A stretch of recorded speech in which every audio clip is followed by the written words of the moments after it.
Assalamualaikum bosku.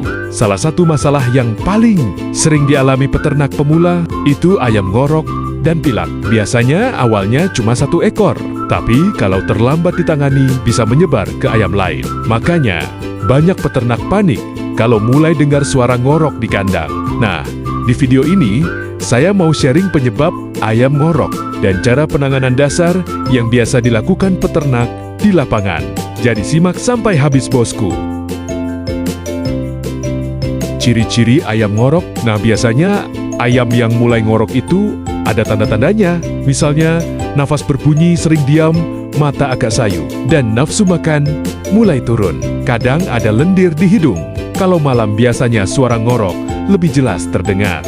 Kalau sudah seperti ini, jangan dianggap sepele, karena penyakit pernafasan cepat menular.